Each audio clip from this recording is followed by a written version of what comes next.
Introduction. One rainy afternoon, I met a woman standing silently in front of the temple gate.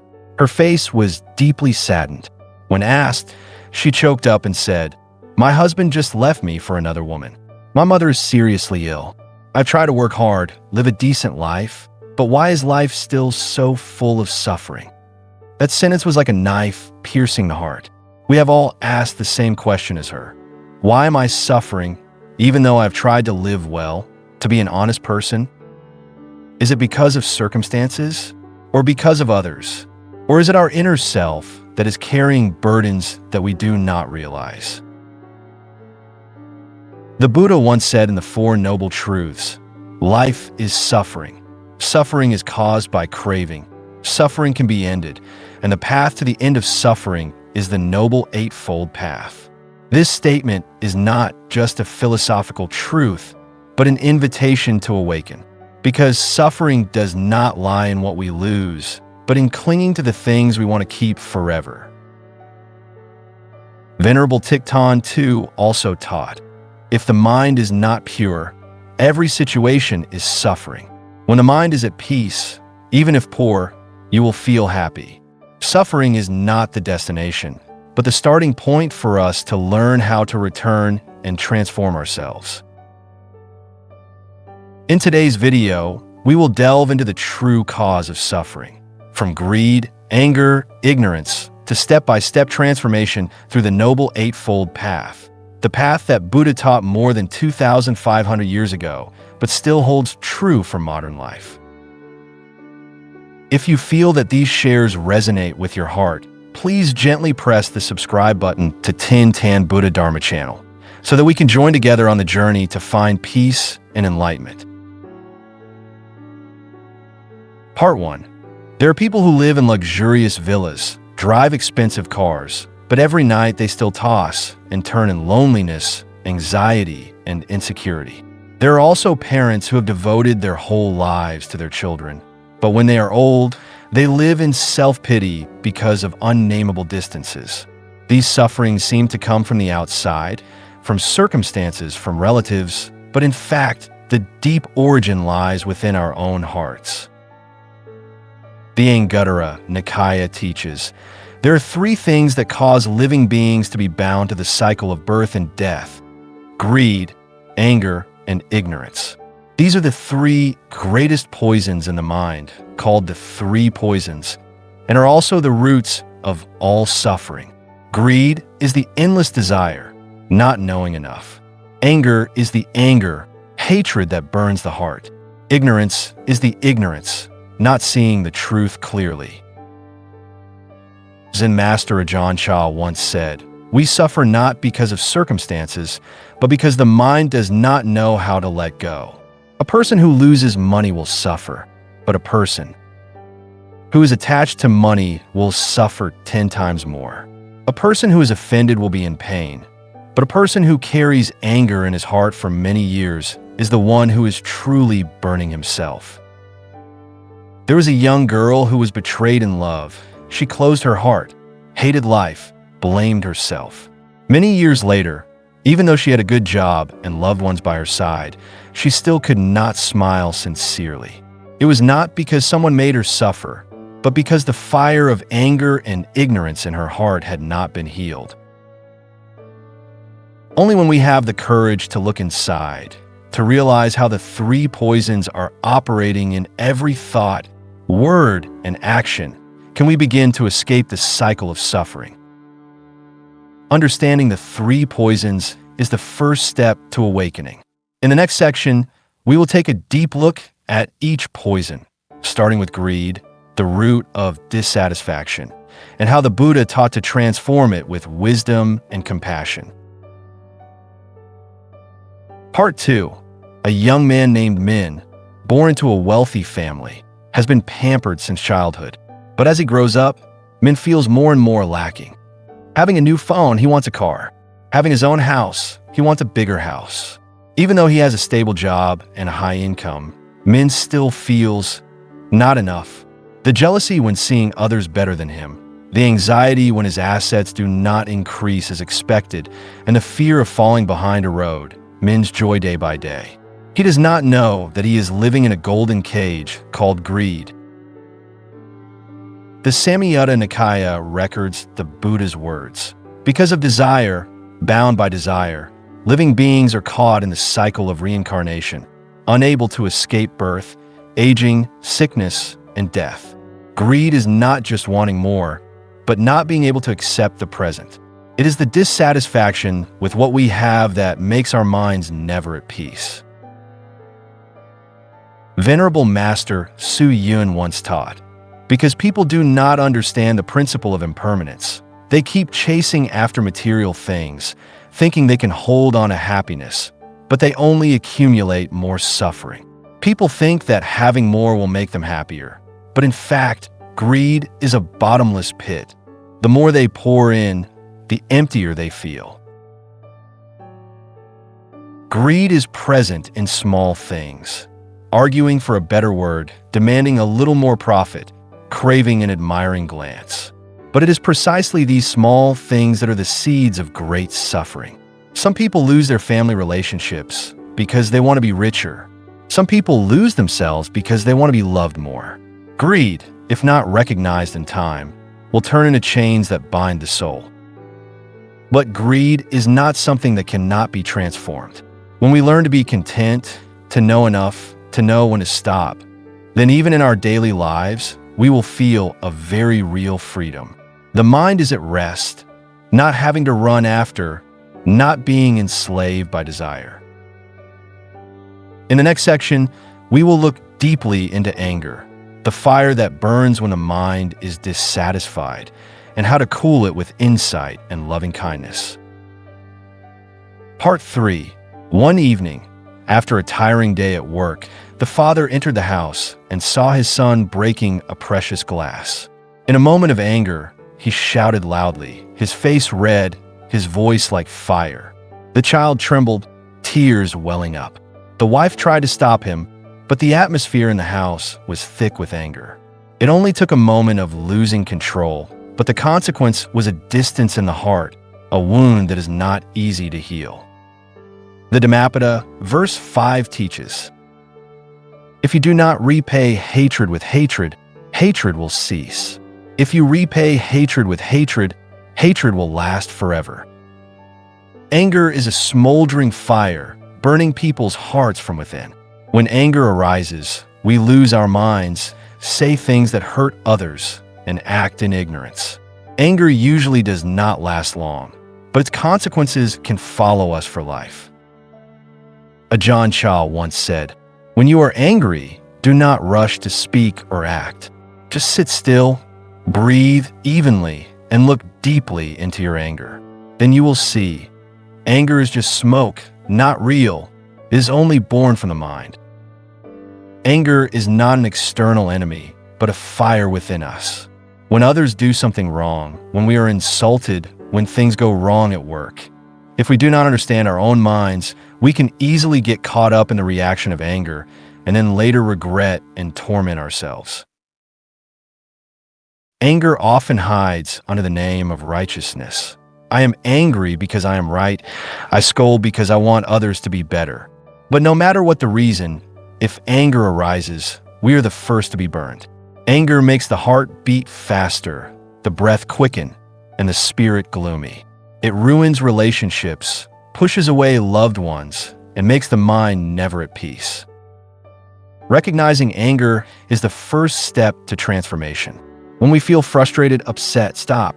Take a deep breath, look into your mind, and ask yourself, what is lacking in your mind? Compassion or understanding? When we see anger clearly, we are no longer its victims. We can choose to act differently, with patience, with compassion, with deeper understanding. In the next part, we will explore ignorance, which obscures wisdom and prevents us from seeing the root of suffering. Part 4. An old mother over 60, for nearly 2 years lived in torment after losing her only son in an accident. She could not eat well, could not sleep well, hugged the shirt her son used to wear, and cried every night. She could not accept that her son was gone forever. One day, when someone brought her to sit and listen to a Dharma talk, she burst into tears when she heard the monk preach about impermanence, that all conditioned things are born and die. Nothing belongs to us forever. From that day on, she began to learn to let go, to learn to understand life as a flow of impermanence, to gradually find peace in her heart. In the middle-length discourses, the Buddha taught, "Bhikkhus, whoever does not understand suffering, does not understand the cause of suffering, does not understand the cessation of suffering and the path leading to the cessation of suffering, lives in ignorance." Ignorance, delusion, is not just a lack of knowledge. It is the lack of understanding of the true nature of life, not seeing clearly impermanence, suffering, and non-self. Because we do not see clearly, we cling, fear loss, and suffer in the face of changes that are inherently natural. The Dalai Lama once said, "The origin of all suffering is ignorance, not understanding the true nature of the mind and the world." Ignorance makes us think that happiness lies in holding on, that loved ones, property, or fame are forever. But the more we cling, the more we suffer. When people leave, when careers collapse, or youth passes, we are disappointed and in pain because we used to believe that those things do not change. Only when the light of wisdom shines do we realize everything that comes will also go. Instead of blaming life for being unfair, we learn to accept, let go, and live with an understanding and compassionate heart. If you find these shares meaningful, please subscribe to the Tin Tan Buddhist Dharma channel, press the notification bell so as not to miss the next Dharma lessons. Do not hesitate to share this video with your loved ones and leave a comment below so that we can learn and practice together. In the next part, we will take a deep look at the nature of suffering, the first truth that the Buddha taught in the Four Noble Truths. Part 5. After his enlightenment under the Bodhi tree, the Buddha did not teach a profound philosophy first, but he spoke about something very familiar: suffering, the cause of suffering, the end of suffering, and the path leading to the end of suffering. That is the Four Noble Truths, the solid foundation of the entire Dharma, in which the Noble Eightfold Path, that is, the Noble Eightfold Path, is likened to a trail leading out of the forest of suffering that sentient beings are trapped in. The Samyutta Nikaya, the Noble Eightfold Path, the Buddha taught, "Bhikkhus, this is the Noble Eightfold Path, that is, right view, right thought, right speech, right action, right livelihood, right effort, right mindfulness, and right concentration." These 8 factors are not 8 separate steps, but are closely linked like gears operating on the same machine. Starting from right view, seeing reality as it is, to right thought, directing the mind towards compassion, renunciation, and non-harming. Then comes right speech, right action, right livelihood, adjusting actions, words, and lifestyle to nurture peace. Finally, the 3 factors of right effort, right mindfulness, and right concentration are methods of inner training, making the mind steady, clear, and calm. Imagine a young person living in a modern city. Work pressure, complicated relationships, and worries about the future make them falter. Without the right direction, they can easily fall into depression or harmful behavior. But if that person begins to look back on their life with right view, seeing that these emotions are impermanent, then practicing positive thinking, living truthfully, acting ethically, and spending time meditating every day to develop mindfulness, then gradually they will see their mind brighten, their suffering lessen. The Noble Eightfold Path does not require withdrawal from life. On the contrary, it helps us live right in the middle of life while still residing in peace.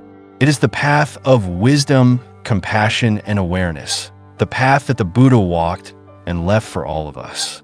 In the following sections, we will delve into each element of that path, starting with right view, the correct view of this life. Part 6. Right view, seeing the truth as it is. In life, there are times when we are caught up in suffering to the point that it seems like there is no way out. But the amazing thing is, when we change our perspective, that suffering gradually disappears. That is the power of right view, the first element in the Noble Eightfold Path taught by the Buddha. Right view is the correct view, seeing the true nature of life. that everything is impermanent, suffering, and without self. It is not looking at life with pessimistic eyes, but seeing reality clearly so as not to be controlled by delusion. As Venerable Ajahn Chah once said, "With right view, one will know what is good, what is evil, what should be done, and what should be avoided." The story of Ms. Han, a single mother in Dalai, is a living proof. After her husband died in an accident, she fell into depression. Every morning, waking up in the cold house, she thought, "Why is this happening to me?"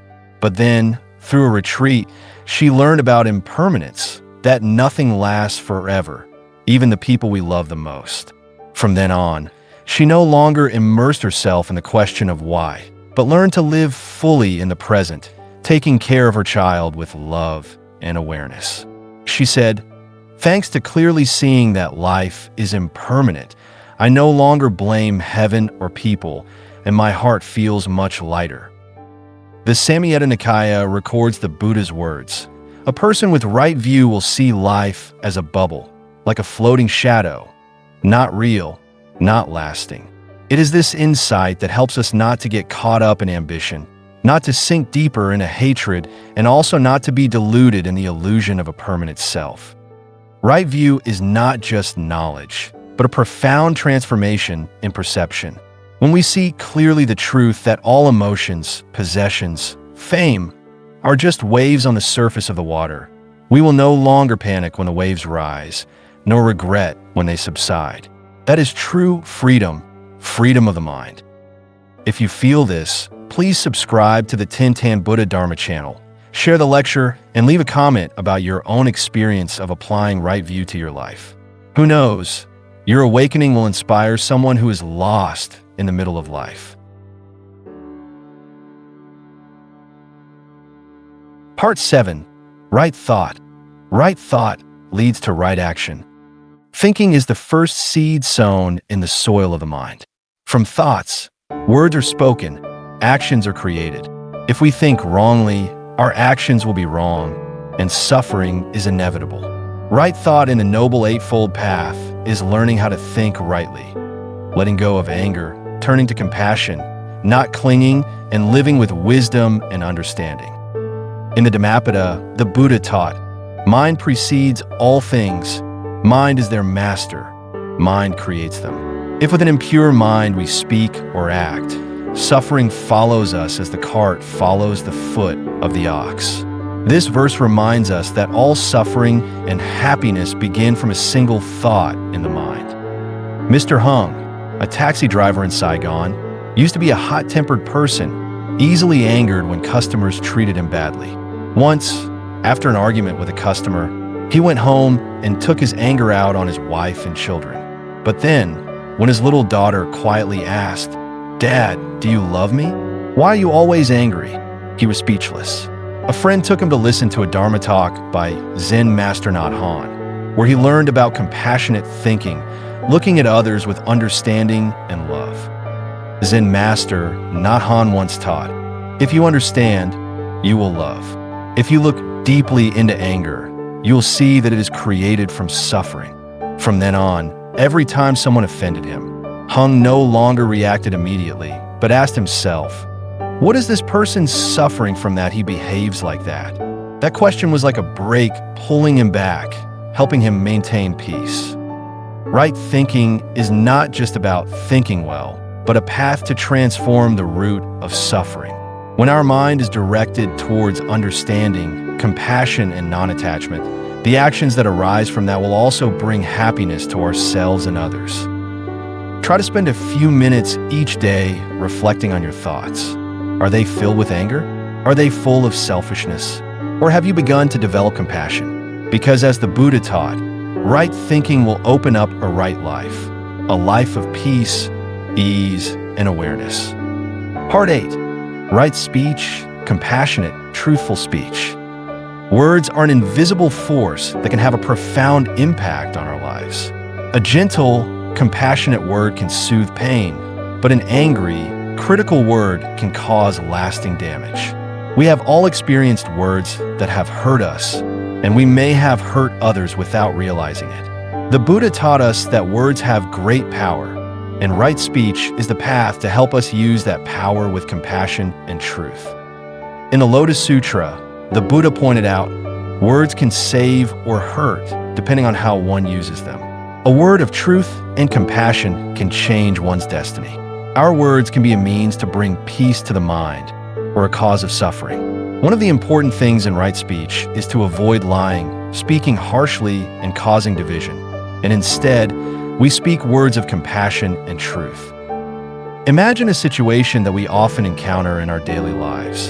In an argument with a loved one, harsh criticism can hurt deeply, but when we change the way we speak, instead of criticizing, we use gentle words to share our feelings and our desire to improve the situation. The results can be very different. A friend of mine, Mai, used to have a tense relationship with her mother because of her impatient words. But when she started to apply right speech, instead of reacting angrily, she chose to speak words of comfort and understanding. Gradually, her relationship with her mother became better, and they understood each other better. Sayadaw U Pandita once said, "Speech is not just a sound, but a reflection of the mind. If our mind is pure, our speech will naturally bring peace and joy. When words come from compassion, they will not only help the listener, but also help us to be free from anger and suffering." Remember, every word we say carries a part of the energy from the heart. Therefore, choose to say words that help others to suffer less, help relationships to be harmonious, and help ourselves to be at peace. If you feel the value of these shares, don't forget to subscribe to the Tin Tan Fat Fap channel to continue accompanying us in profound lessons about Buddhism. Please share this video with your friends, comment on your feelings, and turn on the notification bell so you don't miss the next videos. Wishing you peace and awareness on the path of practice. Part 9. Right action of the body. In our daily lives, each of our actions can have a certain impact on ourselves and others. Right action, according to the Buddha, is the act of acting rightly, not harming ourselves and those around us. Good actions are demonstrated through doing things that are right, healthy, do not violate the precepts, and always aim for the common benefit of all living beings. In the Anguttara Nikaya, the Buddha taught, act with your body to help others, do not do anything that can harm them, and most importantly, keep your mind pure. Good actions are not only a moral choice, but also a way to reduce suffering in our lives. These good actions will help us eliminate bad karma created in the past, and at the same time create a better future. A touching example of change through good deeds is the story of Min, a man who used to live a loose lifestyle, thinking only of personal gain and willing to harm others to achieve his goals. He used to be a thief and cheater for his own benefit.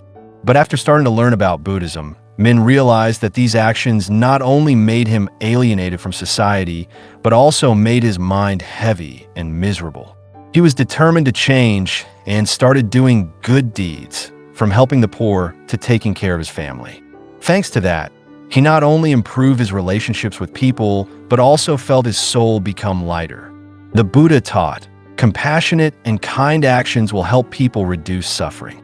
Do good deeds to make life more beautiful. When we act from a pure heart, free from greed, anger, and delusion, then every action becomes a virtuous action, not only benefiting others, but also helping ourselves move closer to liberation. We can all change, no matter how dark our past was. What matters is that we have enough determination and sincerity to change ourselves, act correctly, and live according to the path of right action. Part 10. Right livelihood, a righteous occupation that nourishes the body and mind. In modern life, work and occupation are an indispensable part of every person. However, work is not only a means of earning a living, but also an important factor in nurturing the body and mind. Right livelihood, according to the Buddha, is choosing a righteous occupation that does not harm oneself, does not cause harm to others, and especially does not go against morality, does not cause bad karma. In the Anguttara Nikaya, the Buddha taught, if a person makes a living by killing, cheating, or trading in things that harm others, he is creating bad karma. A person who wants to practice must avoid such occupations and choose a profession that is in accordance with morality. This is a profound reminder of choosing a job that not only nourishes the body, but also nourishes a pure soul, leading to purity without causing harm to others.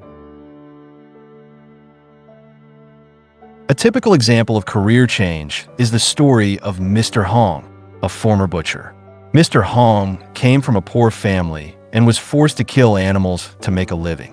Every day, he had to kill animals, and each time he did so, he felt a sense of insecurity and regret. However, when he began to learn about Buddhism, he realized that his profession not only harmed lives, but also made his mind gloomy and unable to be at peace. After a period of thinking and learning, he decided to give up the killing profession and switch to woodworking and tree planting. Every day, he worked hard, not for profit, but because he wanted to nurture a righteous life and nurture peace of mind. And from then on, he felt peace and happiness, no longer having to carry the guilt like before. The Buddha pointed out in the Dhammapada that a good livelihood will help people have a happy life, without regret, without fear. When we live a righteous life, in every action, every profession we do, not causing harm to others, that is the path that leads us to peace of mind. Thus, right livelihood is not only about feeding the body, but also about taking care of the soul, helping us to live properly and avoid actions that cause harm to others. Each person's occupation can become a tool to accumulate merit, if we work with compassion and goodwill. Part 11. Right effort. Correct effort in practice. Right effort is one of the 8 factors of the Noble Eightfold Path, playing an important role in helping us achieve liberation. In Buddhism, diligence is not just a constant effort, but a right, purposeful, and consistent effort in developing wisdom and spirituality. However, many people easily confuse diligence with stubbornness. These two concepts seem similar, but are actually completely different. Diligence is a moderate, correct, and wise effort to develop wisdom and compassion in the process of practice. It is not hard work, hardship, or forcing ourselves to do inappropriate things. On the contrary, stubbornness is when we are attached to a particular way of doing things, refusing to change or adjust a method, even though it is ineffective. Stubbornness causes fatigue and discouragement, while diligence is a steady, reasonable effort that does not create pressure, but only brings lightness and peace. An easy example of right diligence is the story of a meditation practitioner, Mr. Tham. He started meditating every morning. Although it was very difficult and he often encountered scattered thoughts, he still persevered. After a while, instead of trying to force himself to meditate longer than possible, he learned to listen to his body and mind, focusing on improving the quality of meditation, not just focusing on the sitting time. It was this right diligence that helped him experience moments of deep tranquility, realizing the nature of the mind and the peace in each breath. He did not try to force himself into a certain framework, but always adjusted and improved every day. Ajahn Brahm once said, "Diligence is not rushing into something with haste, but patience, slowly progressing on the path of practice." This saying emphasizes that diligence in Buddhism is not hasty or rigid, but patient and skillful, like planting a tree, which requires time, care, and continuous adjustment. Right diligence is not only in meditation, but it is also effort in every aspect of life. Doing anything requires diligence, working hard, making an effort every day, but not working in a forced way without proper awareness. Because without sensitivity and continuous adjustment, we will easily fall into a state of stubbornness, focusing only on the results and forgetting the importance of the process. We can apply diligence to every aspect of life, from studying, working to spiritual practice. It is the right diligence, not hasty, not stubborn persistence, but the right effort step by step that will help us progress every day, achieve peace and wisdom in life. If you find these shares useful, Don't forget to subscribe to the Tin Tan Fat Fap channel. Share the videos with your loved ones, and don't forget to turn on the notification bell so you don't miss the next Dharma videos. We look forward to receiving your comments and sharing your feelings about what you have learned. Part 12. Mindfulness, Awakening in Every Moment. There was a young woman who fell into severe depression after losing a loved one in a sudden accident. She lived in dark days, feeling that life was meaningless. Every morning she woke up was a battle, and every night was a long torment. By chance, she was introduced to a mindfulness meditation class. At first, she did not believe that a simple breath could help. But then, day by day, she began to listen to herself by just sitting still, breathing, and recognizing the pain that existed. She no longer tried to push away negative emotions, but learned to look directly at them, as Zen master Thich Nhat Hanh taught. Mindfulness is the miracle that brings us back to ourselves and sees clearly what is happening in our body, in our feelings, in our mind, and in the world. Mindfulness is not about running away from reality, but about living fully with it, being awake in every moment, whether happy or sad. When we wash the dishes, just wash the dishes. When we eat, just eat. When we walk, just walk. Don't be drawn back into the past, and don't be dragged into the future. Every moment becomes an opportunity to return to ourselves, to heal and illuminate our inner selves. The Satipatthana Sutta clearly teaches, in this way, a monk lives contemplating the body in the body, contemplating feelings in feelings, contemplating the mind in the mind, contemplating mental objects in mental objects, ardent, clearly comprehending, mindful to overcome greed and grief in the world. This is not just a teaching, but a way of life, living with complete presence, and that is the beginning of true peace. Mindfulness does not require a special quiet place, nor does it require one to become a monk or renounce everything. It begins right in everyday life, in the breath, in the steps, in the smile. A housewife can be mindful while chopping vegetables. A driver can practice mindfulness while waiting at a red light. What matters is not what you're doing, but whether you're truly present with what you are doing. The woman from back then is no longer that depressed girl.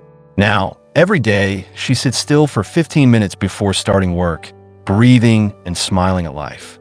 She does not say that she is free from suffering, but she knows how to live with it, with mindfulness, with non-judgmental awareness. If you have ever felt lost in the whirlwind of life, try returning to yourself in a breath. That breath can be the door that opens to peace. If you find these shares useful, please subscribe to the Tin Tan Fat Fap channel. Share this video with those who need mindfulness in life. Don't forget to leave a comment. Turn on the bell to join us on the journey of awakening and liberation. Part 13. Right Concentration, the Firm Abiding of the Mind. In a noisy and chaotic world where people are racing against time, career, and expectations, we often feel that the mind is like a lake blown by strong winds, full of agitation and restlessness. But even in that busy flow, there are still people who find true peace, not because they withdraw from life, but because they know how to return to themselves through meditation. That is the spirit of right concentration, the concentration and firm abiding of the mind, not being swept away by delusions. In the Majjhima Nikaya, the Buddha clearly stated, the monk lives detached from sensual pleasures, detached from unwholesome states, attains and abides in the first jhana, detached from joy, dwells in equanimity, is mindful and clearly comprehending, feels the pleasant feeling in the body that the noble ones call equanimity, mindfulness, and happiness, attains and abides in the fourth jhana. These are not sublime states reserved for monks, but also a path for lay people to practice, step by step, firmly and mindfully. The Zen master Mahasi Sayadaw emphasized that right concentration is not to stop all thoughts, but to place the mind in the right place. When mindfulness is continuous and uninterrupted, concentration will arise naturally. Like a blacksmith focusing on forging a knife blade, like a mother attentively listening to her child crying at night. These are all manifestations of concentration when we put all our mind into the present moment. A touching story is about Min, a software engineer who used to suffer from panic attacks and insomnia due to work pressure. After a breakdown, he started practicing meditation every morning, just 15 minutes of sitting still, observing his breath in and out. At first, he found himself unable to sit still for 5 minutes. But with perseverance and faith, as each day passed, his mind began to calm down. The panic gradually receded, and he returned to work with a more relaxed spirit. He shared, "I still do programming, still live between deadlines, but thanks to meditation, I have a place to return to my own mind." Right concentration is not sitting in a mountain cave all my life, but residing in the middle of everyday life. When the mind has a place to stay, no storm can break us. It is a deep state of inner peace where all worries gradually dissolve like bubbles in the morning sunlight. If you ever feel unsteady in life, please try to stop for a few minutes every day, sit still, breathe, and feel the presence of life. It is there that right concentration begins to sprout, silently but firmly like a tree standing in the middle of a storm. Conclusion: from suffering to liberation through the 3 poisons and the Noble Eightfold Path. Suffering is not a predetermined sentence for human life, but a wake-up call for us to return to find the way to end suffering. As the Buddha taught in the Dhammapada, verse 165, by oneself one commits evil, oneself becomes polluted. By oneself one refrains from evil, oneself becomes pure. Purity or impurity depends on oneself. No one purifies another. All begin and end in one's own mind. We have gone through the roots of suffering, greed, anger, and delusion, the 3 smoldering fires that burn human life in every thought, word, and action. But at the same time, we have also been given a clear, bright map, the Noble Eightfold Path, 8 paths that lead practitioners from the darkness of ignorance to the sky of peace. From right view that helps us clearly see the truth of impermanence, to right thinking that reorients the flow of consciousness. From right speech, right action, right livelihood help us live according to the principles in everyday life. And then, thanks to right effort, right mindfulness, right concentration, we gradually train our inner self to be steadfast, no longer swept away in the storms of life. This journey is not overnight, nor is it just for monks. Lay people, in the midst of a busy life, can still transform if they know how to start with a mindful breath, a good thought, a compassionate word. In the next video, we will go deeper into mindfulness meditation, a method that helps nurture awareness in every moment, so that the mind is no longer dragged by greed, anger, ignorance, but becomes free and steady like a mountain in the middle of the sea of life. If you feel anything from this video, please share your feelings in the comment section, subscribe to the Tin Tan Buddha Dharma channel, and ring the bell to not miss new lessons. Who knows, saying a scripture, a story, might be the light that guides someone who is also going through dark times in life. Thank you for listening and accompanying.